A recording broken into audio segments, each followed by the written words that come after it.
저는 그 교회에서 10년 넘게 신앙생활을 해온 평범한 성도였습니다. 주일마다 같은 자리에 앉아 예배를 드렸고 가끔 구역 모임에 참석했으며 아이들은 주일학교에 보냈습니다. 제 신앙은 특별할 것 없었지만 그렇다고 부족하지도 않았습니다. 그저 많은 사람들이 그러하듯 교회 생활이 일상의 일부였고 그것으로 충분하다고 생각했습니다. 그날도 예배는 평소와 같았습니다. 찬양팀이 늘 하던 자리에서 같은 찬양을 불렀고 성도들은 익숙한 동선으로 자리에 앉았습니다. 아이들의 울음소리, 주보를 넘기는 소리, 그리고 강단에 올라서는 목사님의 발걸음. 모든 것이 평소와 같았습니다. 단 하나 제 마음만 빼고는 말입니다. 저는 그 자리에 앉아 있었습니다. 설교를 들을 준비를 한 채로 고개를 숙인 채로 말입니다. 하지만 제 머릿속에는 도무지 지워지지 않는 한 문장이 계속 맴돌고 있었습니다. 이 예배를 정말 아무 일도 없는 것처럼 드려도 되는 것인지 그 질문이 저를 떠나지 않았습니다. 그때까지만 해도 저는 교회가 무너지는 일은 늘 큰 사건으로 시작된다고 생각했습니다. 하지만 아니었습니다. 작은 시선들이 한 방향으로 쏠리고 이야기의 중심이 예배가 아니라 사람이 되는 순간부터 이미 균열은 시작되고 있었던 것입니다. 그때는 미처 깨닫지 못했습니다. 처음엔 확신이 아니었습니다.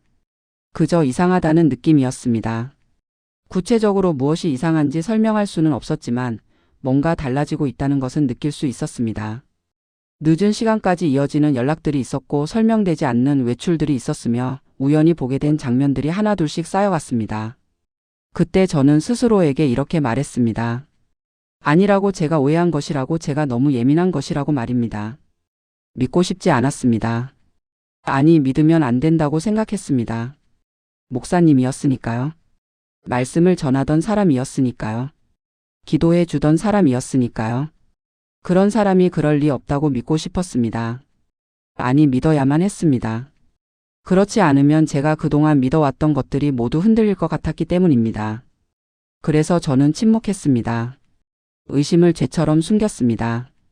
혹시라도 그런 생각을 한 제 자신이 잘못된 것은 아닌지, 제가 목사님을 의심하는 것 자체가 하나님을 믿지 못하는 증거가 아닌지 두려워했습니다.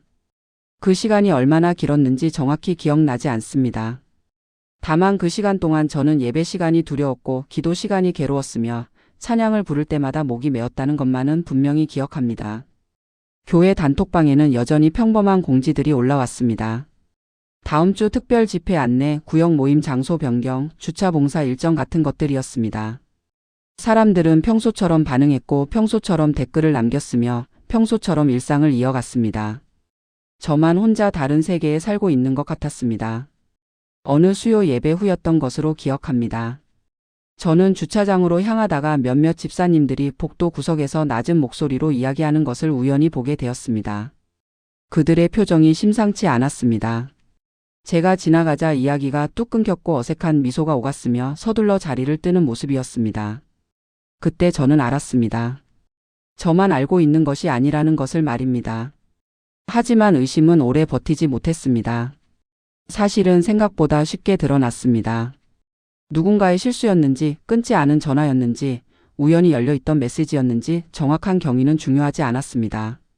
중요한 것은 그날 이후 저는 다시는 예전으로 돌아갈 수 없었다는 사실입니다. 문제는 그 다음이었습니다. 사실을 알게 되었다는 것보다 더 무서운 것은 그 사실을 들고 혼자 서 있어야 한다는 것이었습니다. 누구에게 말해야 할지, 어떻게 말해야 할지, 아니 애초에 말을 해도 되는 것인지조차 확신할 수 없었습니다. 저는 며칠을 고민했습니다. 밤마다 잠을 이루지 못했고 식사를 제대로 하지 못했으며 가족들에게조차 이 무게를 나눌 수 없었습니다. 이것은 단순히 누군가의 잘못을 알게 된 것이 아니었습니다. 이것은 제가 믿어온 공동체 전체에 대한 신뢰가 흔들리는 일이었습니다. 그러던 어느 날 저는 용기를 냈습니다. 아주 조심스럽게 교회에서 오래 섬겨온 한 집사님에게 말했습니다. 그분이라면 믿을 수 있을 것 같았고 그분이라면 어떻게 해야 할지 알고 있을 것 같았습니다. 저는 떨리는 목소리로 제가 알게 된 사실을 조심스럽게 꺼냈습니다. 돌아온 반응은 예상과 달랐습니다. 놀람도 분노도 아니었습니다. 그분은 잠시 침묵하더니 이렇게 말했습니다. 그 얘기를 이미 알고 있는 사람들이 있다고 말입니다. 그 순간 제 머릿속이 하얘졌습니다. 이미 알고 있는 사람들이 있다는 말이 저를 더 혼란스럽게 만들었습니다. 그럼 왜 아무도 말하지 않았는지, 왜 아무 일도 일어나지 않았는지 물었습니다. 대답은 짧았습니다. 교회를 위해서라는 것이었습니다. 교회를 위해서. 그 말이 제 귓가에서 맴돌았습니다. 교회를 위한다는 것이 과연 무엇을 의미하는지 그때 저는 알 수 없었습니다. 하지만 그 말 안에 담긴 무게만큼은 느낄 수 있었습니다. 그것은 단순한 설명이 아니라 하나의 선택이었고 하나의 입장이었으며 하나의 방향이었습니다. 그 이후로 저는 여러 사람을 조심스럽게 만났습니다. 오래 섬겨온 장로님도 만났고 권사님들도 만났으며 평소 존경하던 몇몇 성도들과도 이야기를 나눴습니다. 놀라운 것은 그들의 말이 거의 비슷했다는 점입니다. 괜히 긁어부스럼 만들지 말라는 말을 들었고 마귀가 틈타는 일이라는 이야기도 들었으며 사역이 얼마나 많은데 이런 일로 흔들리면 어떻게 하느냐는 말도 들었습니다. 이 일로 시험 들 사람이 얼마나 많겠느냐는 걱정도 있었고 목사님도 회개할 기회를 줘야 하지 않겠느냐는 의견도 있었습니다. 모든 말이 일리가 있었습니다. 정말 그랬습니다. 교회가 흔들리는 것은 누구도 원하지 않는 일이었고 많은 사람이 상처받는 것도 피하고 싶었으며 사역이 중단되는 것도 안타까운 일이었습니다. 하지만 그 모든 이유 뒤에서 저는 이상한 질문 하나를 하게 되었습니다. 이 교회는 무엇을 지키고 있는 것일까? 하나님의 거룩함을 지키는 것일까요? 아니면 조직의 안정을 지키는 것일까요? 사람들의 신앙을 지키는 것일까요? 아니면 사람들이 상처받지 않도록 진실을 덮는 것일까요? 저는 혼란스러웠습니다. 옳고 그름이 명확하지 않았습니다. 아니, 옳고 그름은 명확했지만 그것을 어떻게 다뤄야 하는지가 명확하지 않았습니다. 죄는 분명히 죄였지만 그 죄를 드러내는 것이 과연 의로운 일인지 확신할 수 없었습니다. 그러던 중 그 주일이 왔습니다. 저는 평소처럼 교회에 갔습니다. 평소처럼 주차를 하고 평소처럼 현관을 지나 예배당으로 향했습니다. 하지만 제 발걸음은 평소와 같지 않았습니다. 무거웠습니다. 예배당에 들어서면서 주변을 둘러봤습니다. 사람들은 평소와 다름없이 자리에 앉아 있었습니다. 인사를 나누고 주보를 펼치고 아이들을 조용히 시키는 모습들이었습니다. 저는 문득 궁금해졌습니다. 이 중에 얼마나 많은 사람이 알고 있을까? 그리고 알고 있는 사람들은 지금 무슨 생각을 하고 있을까? 제 자리에 앉았습니다. 평소보다 일찍 도착한 터라 예배 시작까지는 시간이 좀 남아 있었습니다. 그 시간이 유난히 길게 느껴졌습니다. 주변에서 들리는 일상적인 대화들, 지난주 일과를 나누는 소리들, 아이들 학교 이야기를 하는 소리들이 제게는 마치 다른 세계의 일처럼 들렸습니다. 예배가 시작되었습니다. 찬양이 울려 퍼졌고 사람들이 일어나 함께 불렀습니다. 저도 일어섰습니다. 하지만 입이 떨어지지 않았습니다. 가사를 읽으면서도 그 의미가 제 안으로 들어오지 않았습니다. 하나님을 찬양하는 노래였지만 저는 그 순간 하나님보다 이 상황이 먼저 떠올랐습니다. 기도 시간이 있었습니다. 담임 목사님이 아닌 부목사님이 대표 기도를 하셨습니다. 교회를 위한 기도, 성도들을 위한 기도, 세상을 위한 기도가 이어졌습니다. 저는 고개를 숙인 채 그 기도를 듣고 있었습니다. 그런데 이상했습니다. 기도 내용은 옳았고 기도하는 마음도 진실해 보였지만 제 마음에는 그 기도가 온전히 닿지 않았습니다. 설교 시간이 되었습니다. 목사님이 강단에 오르셨습니다. 평소와 다름없는 모습이었습니다. 단정한 옷차림, 익숙한 걸음걸이, 그리고 성경을 펼치는 손길까지 모든 것이 평소와 같았습니다. 그날 설교 본문이 무엇이었는지 지금도 기억합니다. 정결에 관한 말씀이었습니다. 가정의 중요성에 대한 이야기였고 죄에 대한 경고였으며 회개의 필요성에 대한 설교였습니다. 설교는 틀리지 않았습니다. 성경적이었고 논리적이었으며 감동적이기까지 했습니다. 주변에서는 고개를 끄덕이는 사람들이 있었고 메모를 하는 사람들도 있었으며 눈물을 닦는 사람들도 있었습니다. 단 한 문장도 잘못된 것이 없었습니다. 하지만 저는 고개를 들 수 없었습니다. 말씀 때문이 아니었습니다. 그 말씀을 전하는 사람 때문도 아니었습니다. 그 말씀을 둘러싼 침묵 때문이었습니다. 이 모든 것을 알면서도 아무도 멈추지 않는다는 사실 때문이었습니다. 설교 중에 가정의 신성함에 대한 부분이 나왔습니다. 부부 사이의 신뢰, 언약의 중요성, 그리고 하나님 앞에서의 정직함에 대한 이야기였습니다. 그 순간 제 가슴이 답답해졌습니다. 옳은 말씀이었습니다. 하지만 그 옳은 말씀이 이 상황에서는 오히려 더 고통스럽게 느껴졌습니다. 설교가 끝나고 찬양이 이어졌습니다. 헌금 시간이 있었고 광고가 있었으며 축도가 있었습니다. 모든 순서가 평소와 같이 진행되었습니다. 예배가 끝나고 사람들은 자리에서 일어났습니다.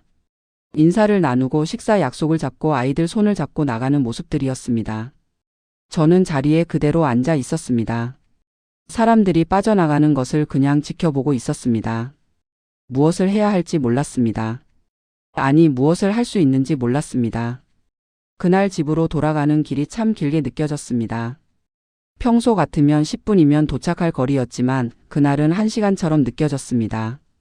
집에 도착해서도 한참을 차 안에 그냥 앉아 있었습니다. 가족들이 물었습니다. 왜 차에서 안 내리냐고, 어디 아프냐고 말입니다. 저는 괜찮다고 대답했습니다. 하지만 괜찮지 않았습니다. 그날 이후로 예배 드리는 것이 두려워졌습니다. 주일이 다가올 때마다 마음이 무거워졌고 교회로 향하는 발걸음이 점점 느려졌습니다. 예배당 문을 열고 들어갈 때마다 숨이 막히는 것 같았습니다. 저만 그런 것은 아니었던 것 같습니다. 몇몇 성도들의 표정에서 비슷한 무게감을 느낄 수 있었습니다.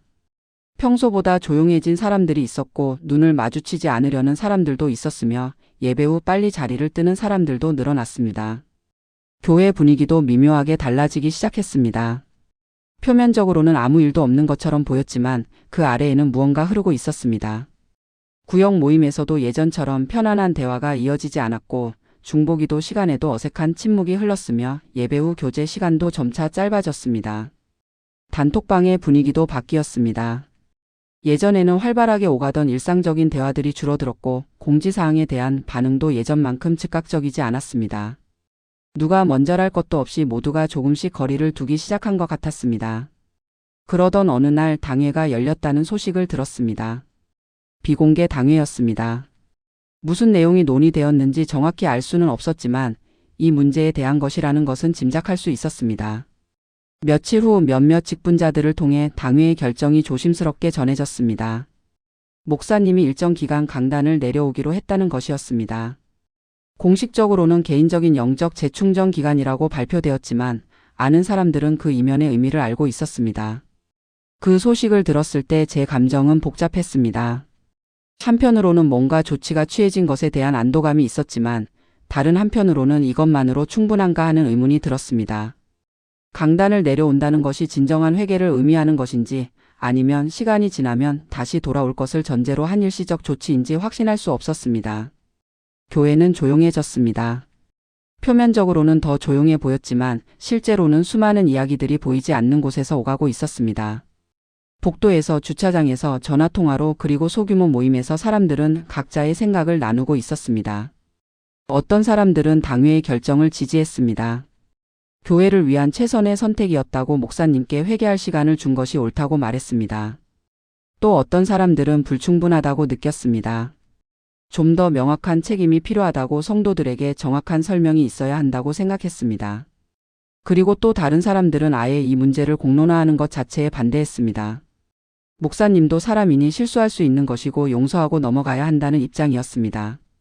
이런 일로 교회가 분열되는 것이 더 큰 죄라고 생각했습니다. 저는 그 모든 입장을 이해할 수 있었습니다. 정말 그랬습니다. 각자의 입장에는 각자의 이유가 있었고 각자의 신앙적 배경이 있었으며 각자의 고민이 있었습니다. 하지만 그렇기에 더 혼란스러웠습니다. 무엇이 옳은지 알 수 없었습니다. 그 시간 동안 제 신앙에는 균열이 생기기 시작했습니다. 사람들은 자주 이런 말을 했습니다. 목사와 하나님은 다르다고, 사람을 보지 말고 하나님을 보라고 말입니다. 맞는 말이었습니다. 정말 맞는 말이었습니다. 하지만 그 말을 고통 없이 받아들이기까지 얼마나 긴 시간이 필요한지는 겪어본 사람만 압니다. 머리로는 이해했습니다. 목사님도 연약한 사람이고 실수할 수 있으며 그것이 하나님의 본질을 바꾸지 않는다는 것을 알았습니다. 하지만 마음은 달랐습니다. 저는 예배를 드리면서 울었습니다. 찬양을 하면서 흔들렸고 기도를 하면서 말문이 막혔습니다. 하나님이 멀어진 것은 아니었습니다. 적어도 하나님 자체가 변한 것은 아니었습니다. 하지만 교회라는 공간이, 예배라는 행위가, 그리고 그 모든 것을 둘러싼 관계들이 너무 혼란스러워졌습니다. 새벽 기도회에 나가는 것이 힘들어졌습니다. 예전에는 그 시간이 하나님과 만나는 소중한 시간이었지만 이제는 그 시간마다 이런 질문들이 제 머릿속을 떠나지 않았습니다. 이 기도가 하나님께 닿고 있는 것일까? 이 예배가 정말 하나님이 기뻐하시는 예배일까? 우리는 지금 무엇을 하고 있는 것일까? 성경을 읽는 것도 달라졌습니다. 예전에는 말씀이 위로가 되고 힘이 되었지만 이제는 말씀을 읽을 때마다 질문이 생겼습니다. 특히 리더십에 관한 구절들, 교회의 거룩함에 관한 구절들, 죄에 대한 경고의 구절들을 읽을 때마다 제 마음은 복잡해졌습니다. 어느 날 밤 저는 혼자 방에 앉아 오랫동안 기도했습니다. 정확히는 기도하려고 했습니다. 하지만 무슨 말을 해야 할지 몰랐습니다. 하나님께 무엇을 구해야 할지, 무엇을 고백해야 할지 알 수 없었습니다. 그저 침묵 속에 앉아 있었습니다. 그때 문득 이런 생각이 들었습니다. 제가 지금 겪고 있는 이 혼란이, 이 고통이 혹시 하나님이 제게 보여주시려는 무언가가 아닐까 하는 생각이었습니다. 교회라는 시스템 너머에 계신 하나님, 사람의 연약함에도 불구하고 여전히 일하시는 하나님, 그리고 침묵하는 것처럼 보이지만 실제로는 모든 것을 보고 계신 하나님에 대해서 말입니다.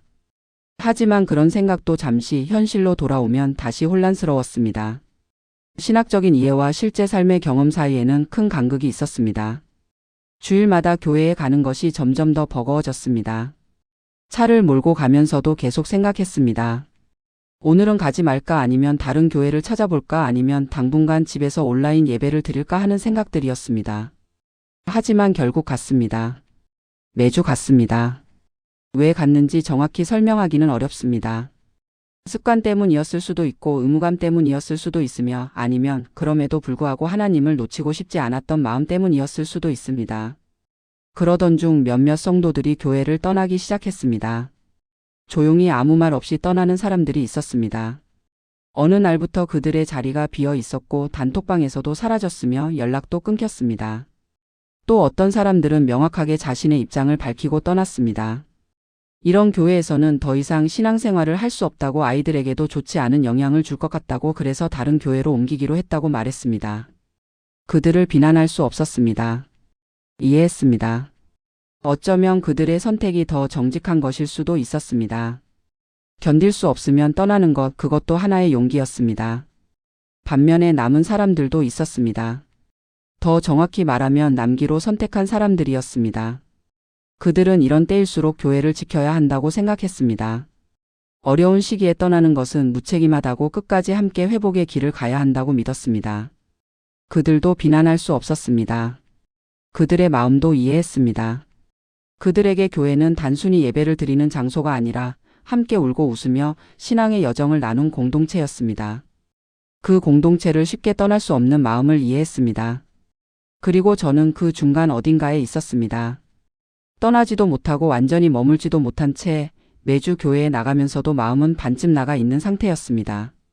그 상태가 얼마나 고통스러운지 겪어보지 않은 사람은 모를 것입니다. 교회 안에서는 여전히 사역이 계속되고 있었습니다. 주일학교는 계속 운영되었고 구역 모임도 이어졌으며 각종 봉사와 헌신도 계속되었습니다. 표면적으로는 평소와 크게 다르지 않았습니다.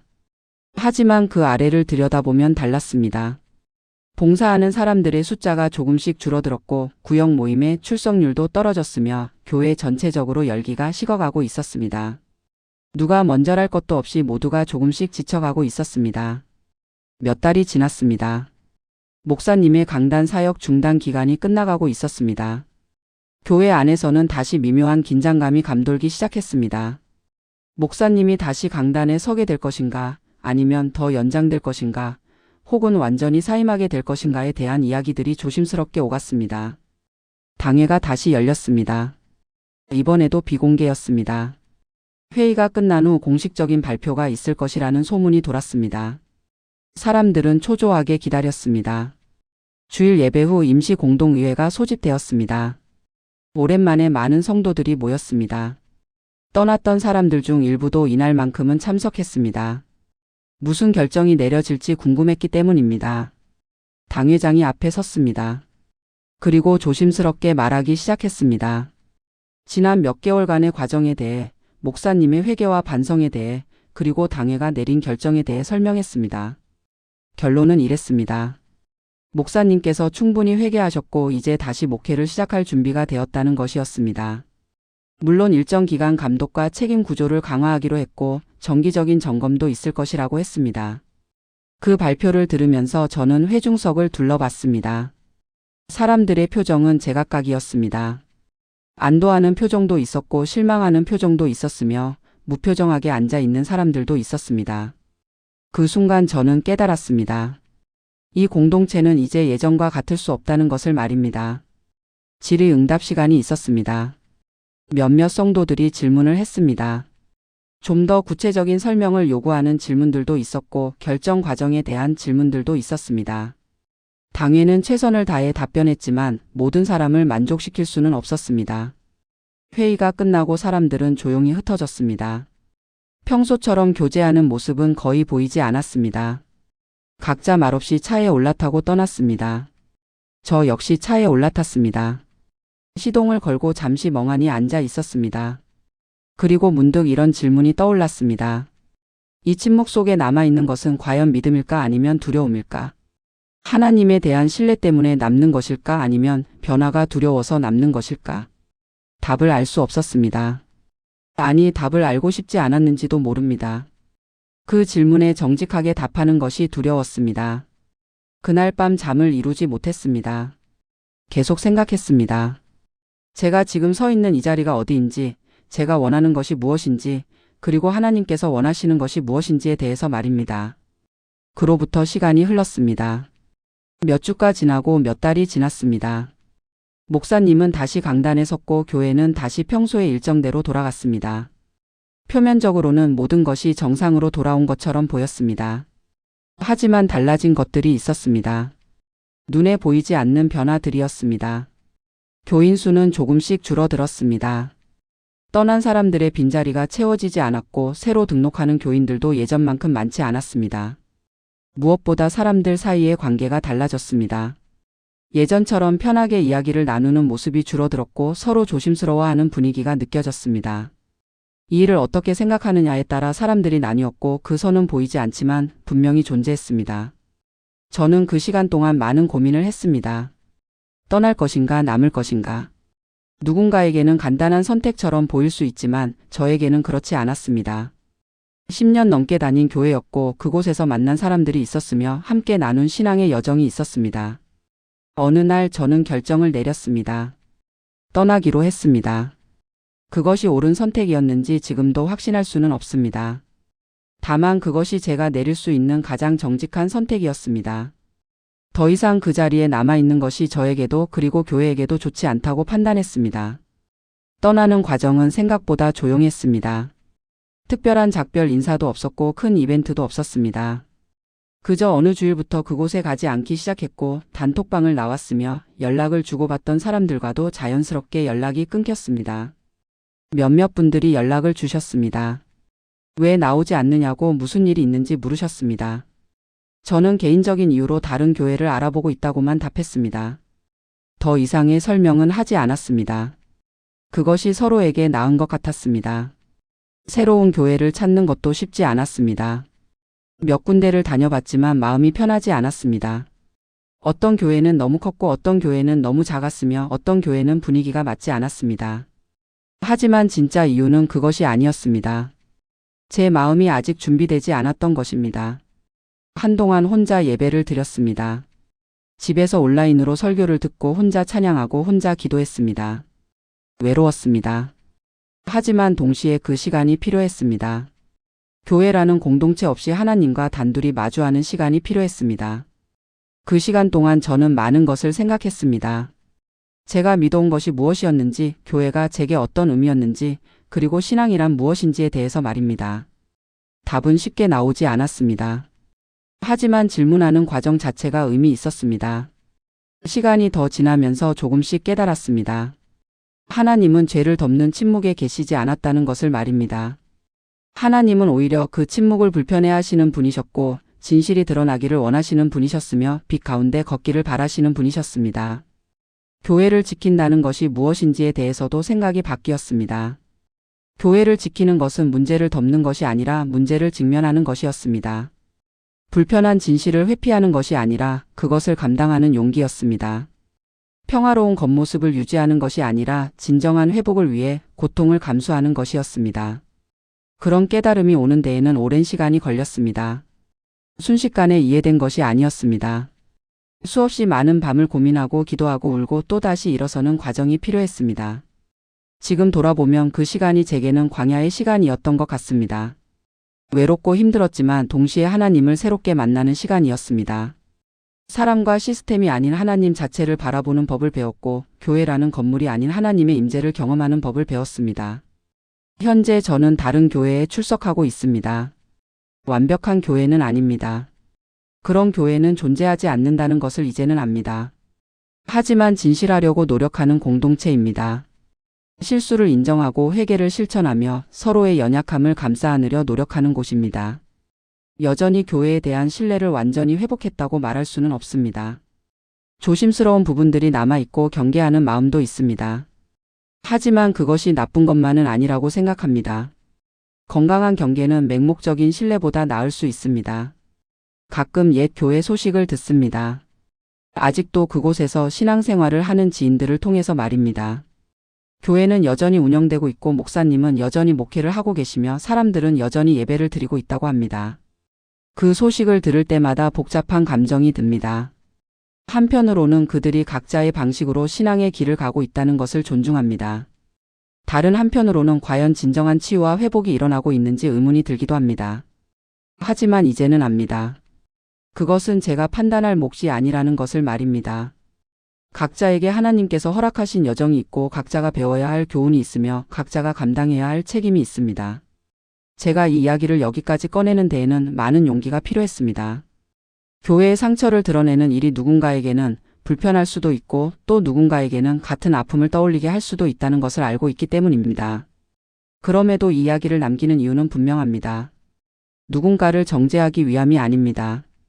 특정 교회나 특정 목사님을 비난하기 위함도 아닙니다. 다만 우리가 교회라는 이름으로 신앙이라는 이름으로 무엇을 지키고 있는지 함께 고민해보고 싶었습니다. 침묵이 미덕인 것처럼 여겨지는 문화가 있습니다. 문제를 덮는 것이 사랑인 것처럼 가르쳐지는 분위기가 있습니다. 불편한 진실을 외면하는 것이 교회를 지키는 일인 것처럼 믿어지는 순간들이 있습니다. 하지만 저는 그 시간을 지나며 배웠습니다. 진정한 사랑은 불편함을 감수하는 것이고 진정한 용기는 침묵을 깨는 것이며 진정으로 교회를 지키는 일은 진실을 직면하는 것이라는 사실을 말입니다. 이 영상을 보고 계신 여러분 중에도 혹시 비슷한 경험을 하신 분이 계신가요? 교회 안에서 말할 수 없는 비밀을 안고 고민하고 계신 분, 떠나야 할지 남아야 할지 갈등하고 계신 분, 혹은 이미 떠나서 여전히 상처를 안고 계신 분이 계신가요? 저 역시 그 자리를 지나왔기에 그 마음이 결코 가볍지 않다는 것을 알고 있습니다. 쉽게 답을 드릴 수도 없고 뭐가 정답이라고 말씀드릴 수도 없습니다. 각자의 상황이 다르고 각자의 여정이 다르기 때문입니다. 다만 이것만은 말씀드리고 싶습니다. 여러분의 고민은 정당합니다. 여러분의 아픔은 타당합니다. 그리고 여러분이 느끼는 혼란과 분노와 실망은 잘못된 것이 아닙니다. 그것은 오히려 건강한 신앙의 증거일 수 있습니다. 하나님은 우리의 정직한 질문을 두려워하지 않으십니다. 우리의 솔직한 감정을 거부하지 않으십니다. 오히려 그 모든 것을 있는 그대로 가지고 나아오기를 원하십니다. 또한 이렇게 묻고 싶습니다. 여러분의 교회는 어떤 곳인가요? 실수를 인정할 수 있는 곳인가요? 아니면 완벽한 척해야 하는 곳인가요? 진실을 말할 수 있는 곳인가요? 아니면 침묵해야 하는 곳인가요? 회복이 가능한 곳인가요? 아니면 상처가 덮어지기만 하는 곳인가요? 이런 질문들이 불편할 수 있습니다. 때로는 질문하지 않는 것이 더 편할 수도 있습니다. 하지만 저는 믿습니다. 불편한 질문을 던지는 것이 그리고 그 질문과 정직하게 씨름하는 것이 결국 우리를 더 건강한 신앙으로 이끈다고 말입니다. 이 영상 아래 댓글에 여러분의 경험이나 마음에 남은 생각을 나눠주셔도 좋겠습니다. 누군가의 고백이 또 다른 누군가에게는 큰 위로가 될 수 있다고 저는 믿습니다. 우리는 혼자가 아닙니다. 같은 고민을 하는 사람들이, 같은 길을 걷는 사람들이 있습니다. 마지막으로 한 가지만 더 말씀드리겠습니다. 이 이야기가 교회에 대한 불신을 조장하는 이야기로 받아들여지지 않기를 바랍니다. 저는 여전히 교회를 믿습니다. 교회가 완벽하기 때문이 아니라 그럼에도 불구하고 하나님께서 교회를 통해 일하신다고 믿기 때문입니다. 다만 그 교회가 진실한 교회이기를 바랍니다. 실수를 인정할 수 있는 교회, 회개를 실천하는 교회, 약한 자들을 품을 수 있는 교회, 그리고 진실을 사랑하는 교회이기를 바랍니다. 그런 교회를 만들어가는 것은 목사님 한 사람의 몫이 아닙니다. 당회의 몫만도 아닙니다. 그것은 우리 모두의 몫입니다. 각자가 서 있는 자리에서 각자에게 주어진 목소리로 진실과 사랑을 선택하는 것입니다. 쉽지 않을 것입니다. 때로는 외로울 것이고 때로는 오해받을 것이며 때로는 대가를 치러야 할 것입니다. 하지만 그것이 우리가 걸어가야 할 길이라고 저는 믿습니다. 그날 예배 시간에 제 머릿속을 떠나지 않던 질문으로 돌아가겠습니다. 이 예배를 정말 아무 일도 없는 것처럼 드려도 되는 것인가? 그 질문에 대한 제 대답은 이렇습니다. 아니요, 아무 일도 없는 것처럼 드려서는 안 됩니다. 우리는 정직해야 합니다. 우리가 겪고 있는 혼란을, 우리가 느끼는 아픔을, 우리가 직면한 현실을 있는 그대로 하나님 앞에 가지고 나아가야 합니다. 그것이 진정한 예배입니다. 하나님은 우리의 완벽한 모습을 원하시는 것이 아니라 우리의 진실한 모습을 원하십니다. 우리의 멋진 찬양이 아니라 우리의 정직한 고백을 원하십니다. 우리의 화려한 사역이 아니라 우리의 깨어진 심령을 원하십니다. 그리고 그 진실한 자리에서 하나님을 만날 때 우리는 비로소 진정한 회복을 경험할 수 있습니다. 개인의 회복, 관계의 회복, 그리고 공동체의 회복을 말입니다. 저는 아직도 배워가는 중입니다. 완전히 회복되었다고 말할 수 없고 모든 답을 찾았다고 말할 수도 없습니다. 하지만 한 가지는 분명합니다. 하나님은 여전히 신실하시고 여전히 일하고 계시며 여전히 우리와 함께 하신다는 사실입니다. 교회가 무너지는 것처럼 보이는 순간에도, 신앙이 흔들리는 것처럼 느껴지는 순간에도, 모든 것이 끝난 것처럼 보이는 순간에도 하나님은 계십니다. 그리고 그분은 우리를 포기하지 않으십니다. 이 영상을 끝까지 들어주셔서 감사합니다. 여러분의 신앙 여정에 하나님의 은혜가 함께하기를 기도합니다. 그리고 여러분이 서 있는 자리가 어디든, 여러분이 겪고 있는 상황이 무엇이든 진실과 사랑을 선택하는 용기를 가질 수 있기를 바랍니다. 교회를 지키는 것은 침묵이 아니라 진실을 감당하는 용기였습니다. 그것이 제가 그 시간을 지나며 배운 가장 큰 교훈입니다. 그리고 그 교훈이 누군가에게 작은 위로가 되기를, 작은 용기가 되기를 바라며 이 이야기를 마칩니다.